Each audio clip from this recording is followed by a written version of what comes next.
Hey there, I'm Katie Cat, and this is our weekly Astro Tarot beginning with August 4th. It is a new moon today, which means it's a good time to plant seeds for new beginnings. The new moon is in the sign of Leo, which is the sign that governs the heart. What's so interesting about what we have going on with the astrology for today, let's go ahead and take a look at it, is that we're going to start to be able to see Venus in the evening sky. So we currently have the sun and the moon at pretty much the same degree over here in Leo. We have Venus in the last degree of Leo. Mercury is at 4 degrees of Virgo. It's actually going to start going retrograde tomorrow, which means that visibly it will look like it's going backwards in the sky, but that's just because Venus will be going faster than it, and so it will look like Mercury is going backwards. If you've ever been at a train station, you've had this sense when your train is like slowing down and then the train next to you is speeding up. It makes it feel like you're going backwards even though you're not. You just visibly feel that way from what you're looking at and experiencing. So Mercury is about to go retrograde, and it will be retrograding, I believe, to 22 degrees of Leo, and then we'll start going forward again. Then if we cruise around this whole zodiac system, we have Pluto over here at 0 degrees of Aquarius. We have Saturn over here in Pisces, Neptune in the last degree of Pisces. Chiron is up here in Aries. We also have the North Node in Aries, which means that the South Node is over here in Libra. And then we have, of course, Uranus, which has been staking its claim up in Taurus for a number of years. And then we have Mars and Jupiter in close proximity in Gemini. So in looking at this, if you were to just, watch the sun, per se, move around the wheel at around noon, and then around sunset, you will see Venus over here in the western sky. You may be able to see Mercury too. We're having a bunch of clouds tonight and thunder, so I might not be able to see it, but tomorrow we'll actually see the moon point out to the smallest crescent, and then you'll be able to see Venus at its tip, which will be pretty cool to see. So on Monday, the 5th of August, look to the western sky right after sunset, and you'll be able to see Venus and a beautiful crescent moon. Now, let's go ahead and jump into the tarot. We didn't get any major arcana this week, which is surprising to me, but we do have a couple placeholders by way of zodiac signs. We have, of the 6 cards that I drew, 2 of them are swords, 3 of them are cups, and we have 1 pentacle. Now, if you're looking at any of the suited cards and you come across a king or a queen, they typically represent a zodiac sign, which can give us a reference to a planet as well, because each zodiac sign is governed by a ruling planet. So we can highlight some things that are going on in the sky, but we don't have any major arcanas, which doesn't mean that we don't have any things we're working through or challenges that we're working with, because of course the placements of the planets themselves, as they make aspects to your own natal chart, they can trigger work that you have to be maneuvering and navigating through. The opening card that we have for this week is the 6 of Swords. So in the 6 of Swords, we see a boat going into the distance, and in the boat there looks to be 2 figures that are sitting with their backs turned. There's 6 swords, and then there's someone who is rowing the boat. Now, in the foreground, there's some turbulent water. In the background, we see stillness or smooth water, and then, of course, we see some land in the distance. So this is speaking to moving from turbulent waters to something that is more still.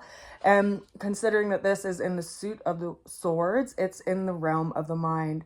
So it's moving away from something that mentally or even communicatively could have brought a lot of turbulence into your life, and transitioning from that turbulence into a stiller place, having some kind of balance in our mental arena or in our thoughts and within communications. The challenge that we have showing up for this week is the 10 of Cups. Now, in the 10 of Cups, we see what looks to be a family, the nuclear family, a mom and a dad and 2 kiddos, a row of trees on a little beautiful hill, a big beautiful cloud, and then these 10 cups that are cascading within the rainbow at the peak of the sky. Now, the Ten of Cups is speaking about some crystallization around happily ever after, and it's showing up as a challenge for this week because perhaps what we've been conditioned to believe would be happily ever after is giving us some kind of friction or giving us some kind of challenge that we're working through. We have to ask ourselves, where did we get this idea of happily ever after? And usually it's through the realm of fairy tales or storytelling, and we don't necessarily get the details of what that happily ever after looks like. It's imaginatory, right? And when we consider our lives, what we would maybe desire as our happily ever after, we have to accept isn't necessarily like a pinnacle in our life experience, but is something that we have to constantly work toward. And we could be refining what that happily ever after looks like for us. Now, the way through that challenge came in as the Queen of Swords. The Queen of Swords is referencing the sign of Libra.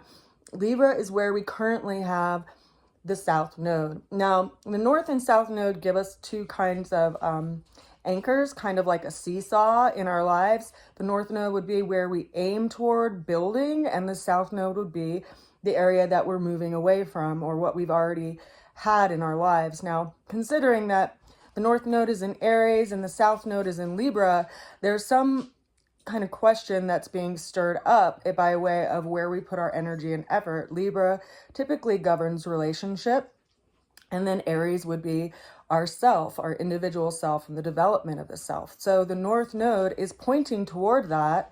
The South Node is in the realm of relationship and how we could possibly identify ourselves by our relationship or through our relationship. What's interesting to me about this card and it referencing the sign of Libra is that we currently have the the planets of Jupiter and Mars up in the sign of Gemini. Gemini is an air-governed sign, as is Libra. So there's a trine relationship within this aspect. And the moon will be in the sign of Libra in a couple of days because it is the fastest moving celestial body, being that it takes it 28 days to move around the entire zodiac system. So the moon will be triggering this South Node, maybe signaling something that we need to work on letting go of so that we can have something develop in our lives. And that will be further highlighted when the moon, which right now is a new moon, good for planting seeds, will be in its full state. Now, when it is going to be in its full state, it's actually going to be in conjunction with the planet of Pluto. Pluto is the planet of transformation.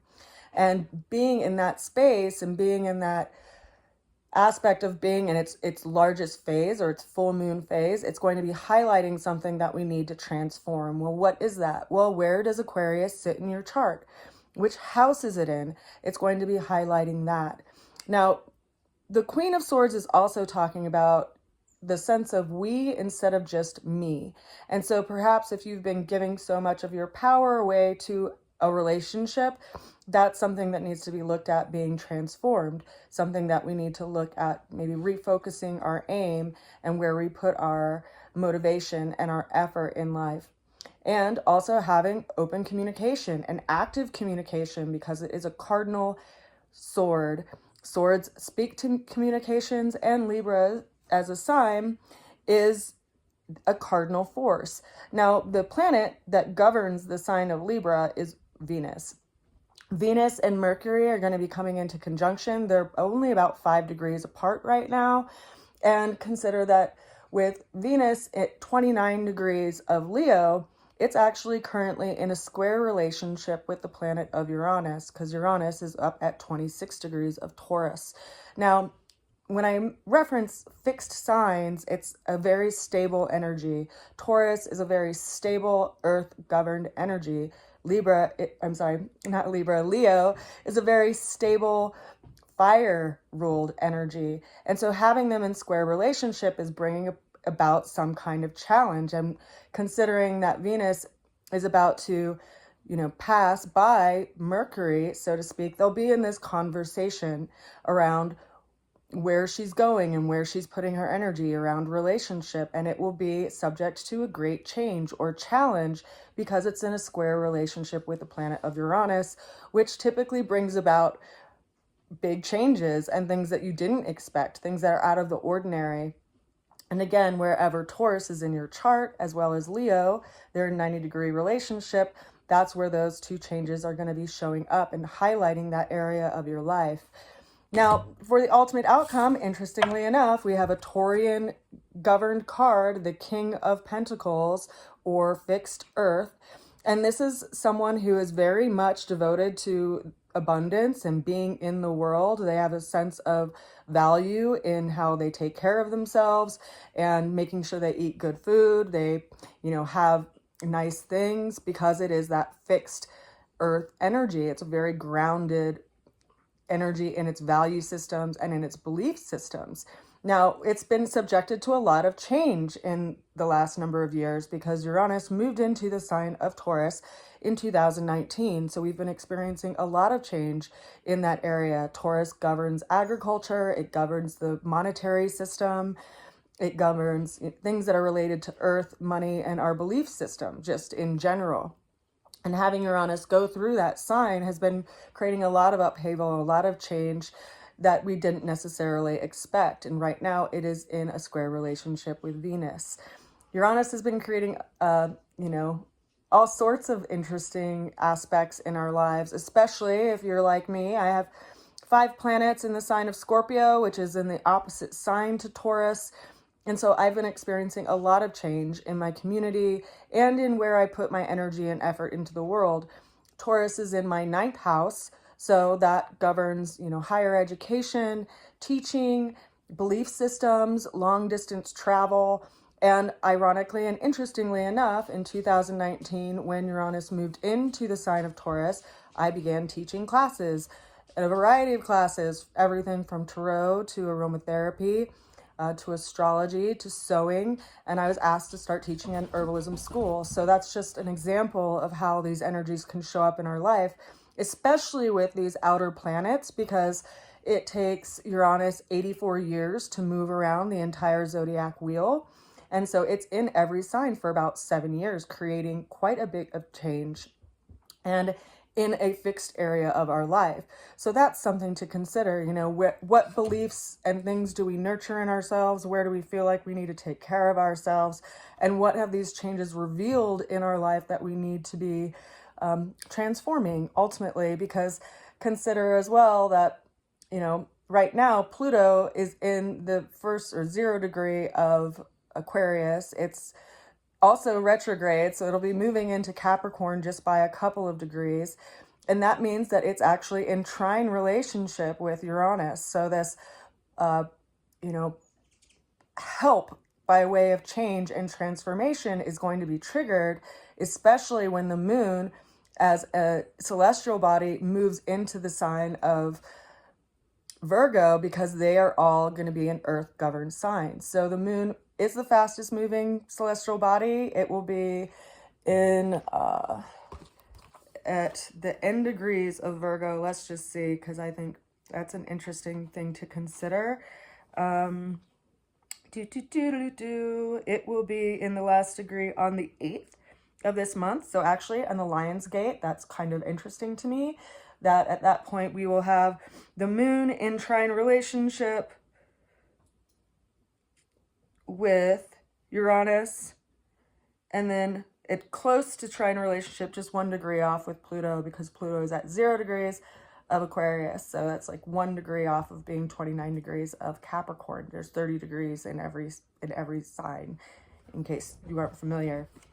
So I think that's going to be an interesting day. The Lion's Gate portal of 8/8, 2024 could be a time of great change for us, and for us to see what ultimately needs to transform in our lives.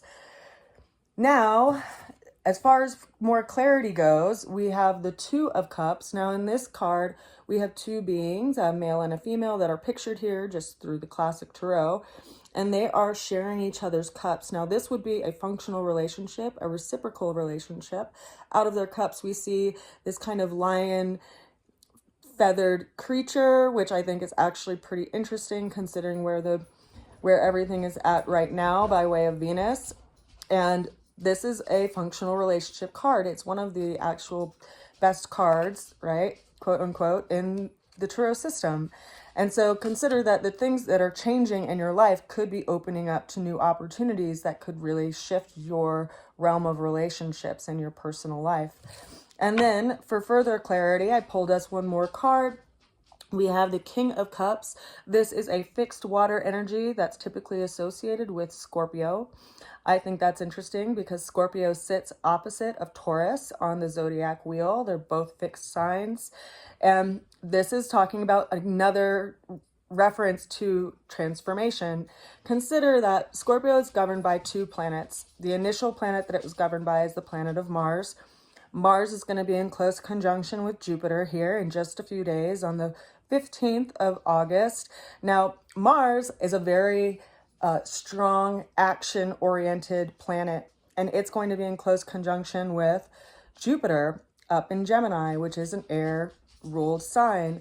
We currently have Mercury retrograding. Mercury governs the sign of Gemini, and so it's like Mercury is out collecting information.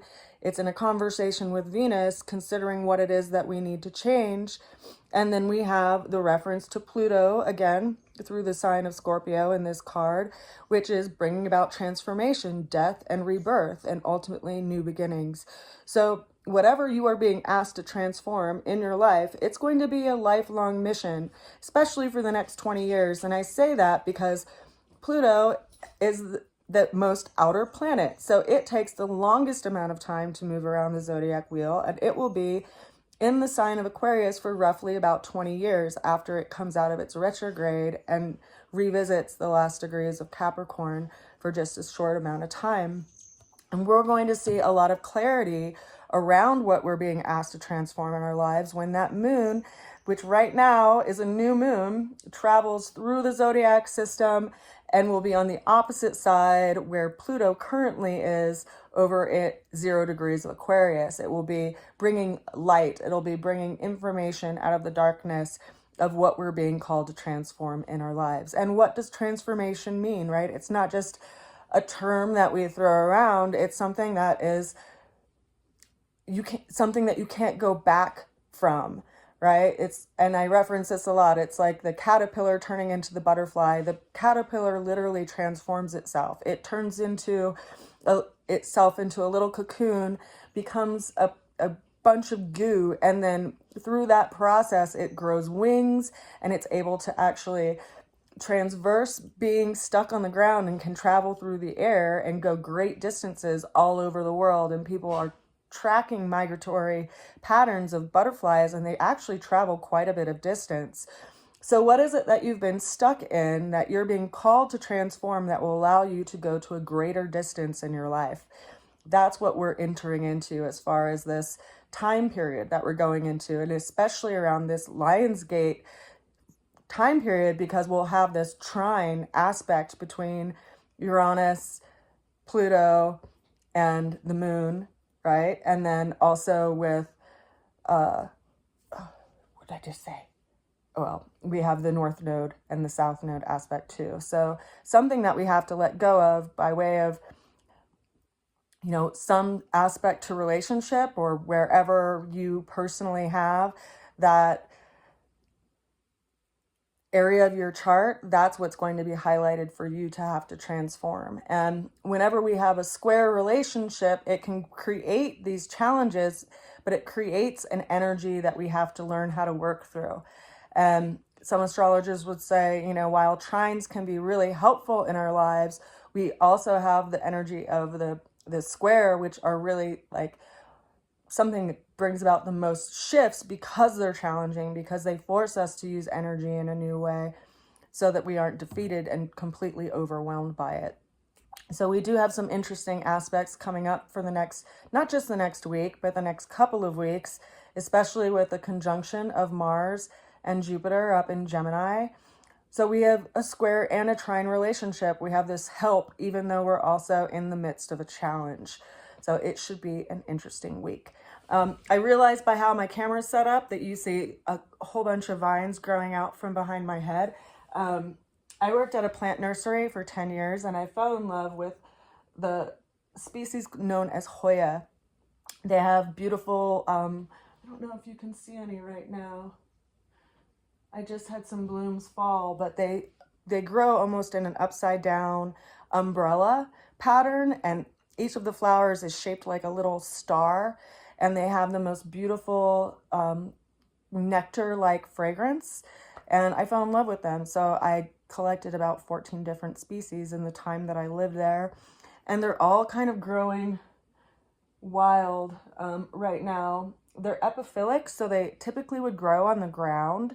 I'm actually going to take some cuttings of them and start some new plants and possibly sell some of them at Mountain Harvest Festival in a couple of months. So if you're local, you can look out for me if you'd like some varieties of Hoya. But other than that, I hope you have a good week. I hope that you can use these energies to your benefit and take a couple steps back from where you stand if you feel very immersed in what's going on in your life, and get a different viewpoint of it. Look at it in a larger way, right? Consider that Venus is about to go into the sign of Virgo. Virgo is the sign that's all about assimilating information. It's about separating the coarse from the fine and figuring out what it is that is the most value and is the most practical aspect in our lives that we need to be putting nurturing toward. So this is something, being that it is, a earth governed sign, but it's a mutable sign. It's in opposite relationship to where Saturn is and where Neptune is right now over in Pisces. And Neptune and Pisces and Saturn in Pisces are also creating their own form of change in that opposite aspect of Venus. So there's a viewpoint and a challenge going on there as well, with Venus, who's going to be in opposition to Saturn here in the next couple of weeks. So some powerful planetary movements going on in the sky and showing up in our cards this week. I wanted to send you a good wish. I hope you're well. I hope you are enjoying summer and that you're staying cool. We hopefully are going to get some rain tonight. We have some fires here where I live, in the North Fork Valley. There's also a lot of fires in the Boulder, Colorado area, as well as all over California, as well as in Arizona. So, having the Mars and Jupiter conjunction has been interesting to watch, because when they came into about 10 degrees of each other, that's when all these fires started happening. It's just been something that I've been making a note of, just through observation. But you can see that if you even look back historically at transits of the outer planets historically, because they take such a longer time to move around the zodiac system, that you can track different things that are happening in the world based on where the planets are and how they are aspected to one another. So that's it for this week's tarot. I want to wish you well. Also, I did get my cards in. I do have them available for sale. This is Delaney's Classic Tarot. I initially hand drew this deck of cards in the years of 2011 and 2012. After the COVID pandemic situation, during that scenario, I was offering free daily readings on YouTube because I was at home a lot more, and I had my cards. They were a lot bigger and they were laminated, and the lamination started to strip off because I was using them so much. And a couple of years ago, my friend suggested that I get them printed. So I took the time to scan them all, resize them, and get them printed. And so now I have decks available for sale. If you'd like your own Delaney's Classic Tarot, you can find them on my website at rootsofalchemy.com. I send you a good wish. I hope you are well, and I will see you again soon. Bye for now. Mwah.